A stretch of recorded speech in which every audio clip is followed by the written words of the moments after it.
Ladies and gentlemen, humbly I stand before you to discuss a topic that our society discusses in whispers.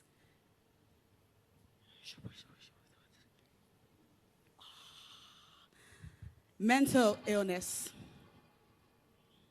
Many thanks to Sir Cosfini, who has endorsed this conversation by giving my team and I some precious talk minutes on this prestigious altar. With me somewhere in the congregation are my people wearing this. Please come. My name is Charity. I am popularly known as Chacha. I am a wife, a mother, Nollywood actress, and founder, Meticulous People Foundation. Thank you.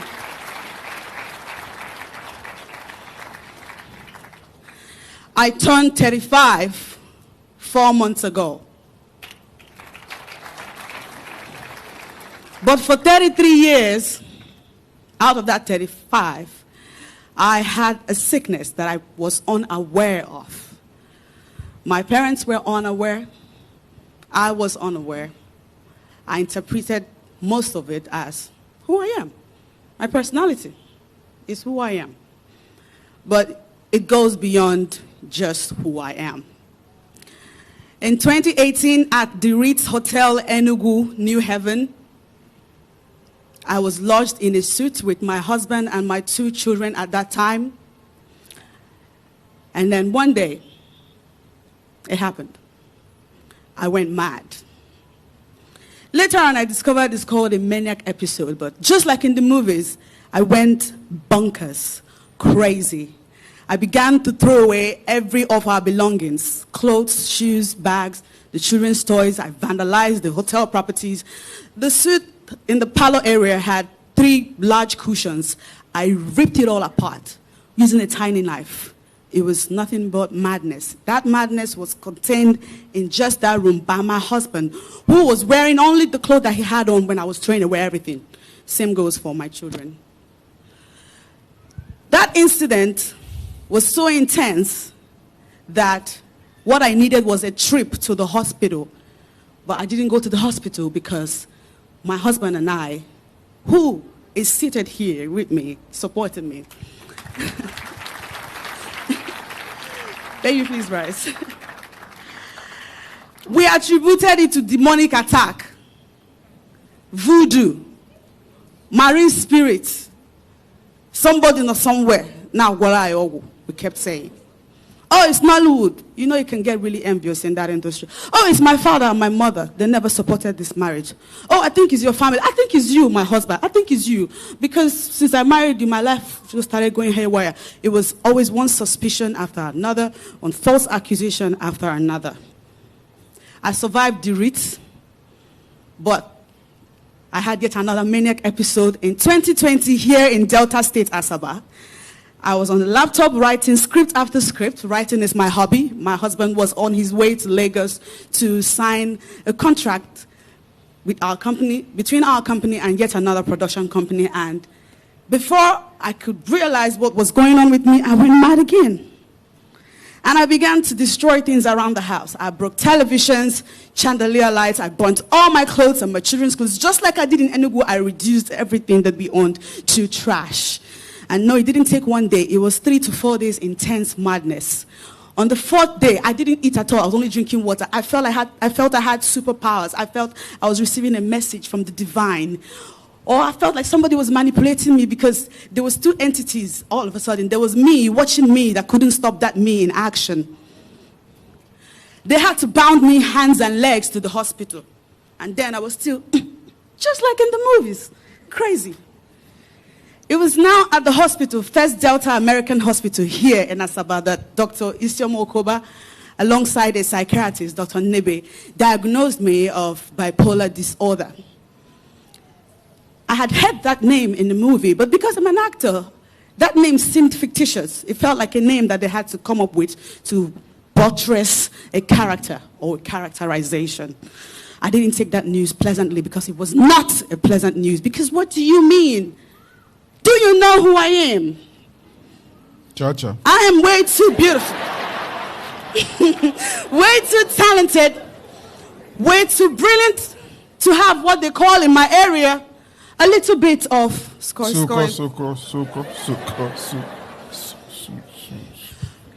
And that news came accompanied by yet another news that I found very impressive. All of a sudden, they said I was pregnant. We weren't expecting a baby, but I love babies. So I was like, yeah. I can't get away. I don't know what you're saying, bipolar, what? And so when they gave me drugs to take, when I went home, I was flushing the drugs down the toilet. I had a friend, I still have a friend in the US, who bought me pills worth thousands of dollars. It was a 6-month supply for the disorder. But my head didn't agree with that news. So I called her and said, I won't take them. The Lord told me in my sleep that those drugs are not for me, I'm fine.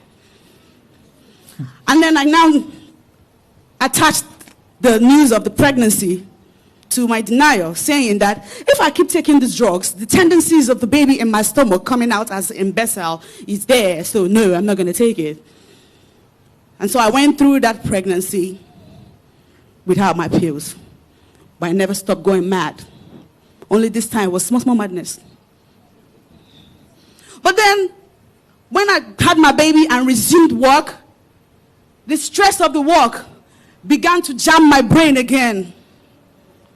I had yet another episode.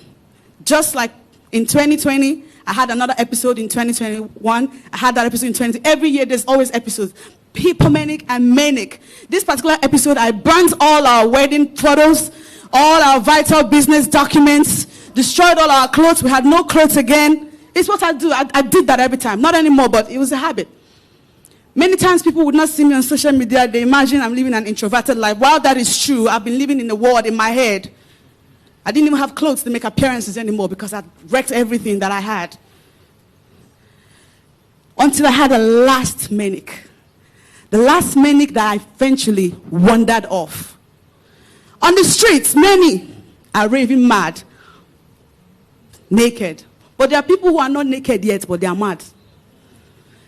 This particular manic, between April, May, June, July, of course, I burnt clothes, destroyed things, but I wandered off. 4 a.m. in the morning, my family were asleep, and I wore my clothes. I sneaked out of the house. Immediately across the gate, I take off. I was running. Nobody was pursuing me, but I felt like somebody's trying to kill me.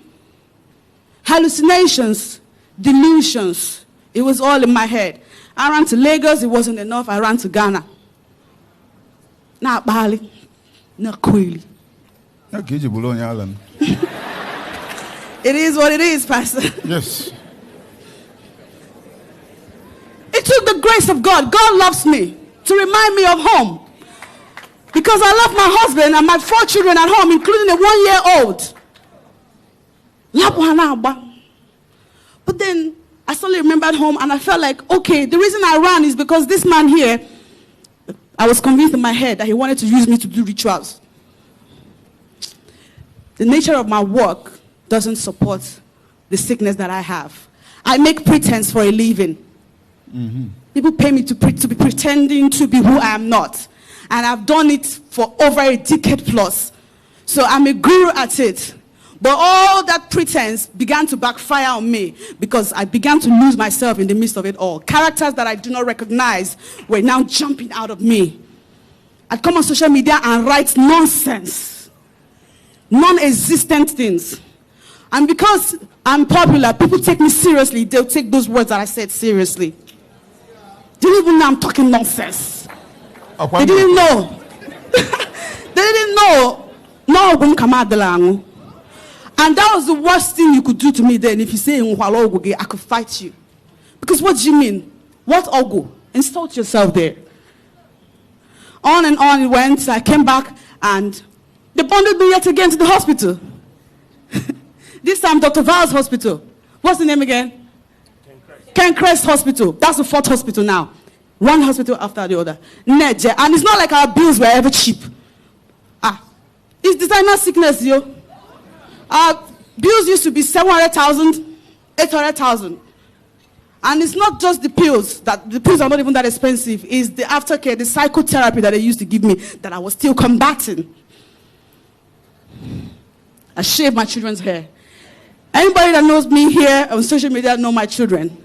They are my greatest asset alongside this man. If you know me on social media, you've never seen me in a private jet. I don't have a Wrangler. I don't have those expensive cars. I still will, but the expensive treasure that I still have, is my husband and my children. But chose bipolar to make a mess of my most treasured possessions. If you're bipolar, when you're having an episode, your favorite things, your favorite people become your worst enemies, your worst things. It's two poles. It shifts from this pole to that pole, and it will stay there for a long time. I suicide bombed my marriage on social media twice. The first one, I couldn't account for it. But the second one, I'm a mama. Because I was very angry. Trust the devil to use vices like anger. I was angry for nothing. I felt like this man was ganging up with the doctors to lie to me because he has a plan to take my luck. On that day that they were driving me to the hospital, I made a big scene. I was screaming, "Kidnapper! Help me, he's a kidnapper!" And then people were stopping to help. But when they got to where we were, they realized, that's your husband. And then he'll tell them, she's not fine, I'm taking her to hospital. That brought up more aggression in me, like, hey, I promised myself, Chego, can I go DJ? Can I go DJ hospital? I'll stop marrying you. So that you will not be bundling me to these hospitals that you keep bundling me to, and they will stop giving me these drugs that I hate. I went to the police. I petitioned against my husband to the commissioner of police. They made him sign an undertaking to stay away from me. Because clearly he was my biggest trigger. I left him. I left the children. I went to a hotel. I stayed in a hotel for 2 months. From there, I was going to work and coming back. One day, like film, I began to ask myself, I've been in this hotel room for long. Why am I here? Oh, wait a minute. I wrote some stuff on Instagram. Oh, man, I did it again. Where are my children? I remember when I was dragging custody with my lawyer, I thought, the children are on holidays and the oh, Jesus. Oh, I did it again. Then I began to call my husband's phone. He wasn't picking. He was already terrified of me. But then I sent him a long voice note on WhatsApp. He said, baby, just allow me to come back. I'll be taking my medicine. I promise. And then he said to me, that's just the point I wanted you to get. Because what is happening to you has happened to many people. It's happening to many people. So you don't let it ruin you. Just recently, there's the popular IVD story. If anybody followed it. Bimbo is late now. But I recognize myself a lot in Bimbo, who is dead. All that aggression and violence and endless nagging. It's a mental imbalance. Like that. You can't be so crazy you pour kerosene or fuel around about your house and then you put it on fire and expect it not to burn. It will burn, but it will burn you too. I have this injury to show for all the times that I smashed floor tiles, was breaking windows so I could jump out. Chacha Eke. I'm just trying to say that so many people are here listening to me and they're just like me. Some of them know about it, some don't know. So I'm bringing you the same gospel that Jesus brought to the people. Consciousness, awareness, knowingness. What you don't know is your mountain.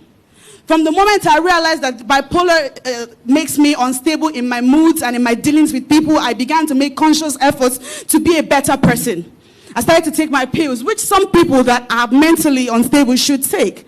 Now, the pills repairs brain cells because my brain for 33 years faced a lot of damage. Imagine being sick and not taking drugs. You only get worse.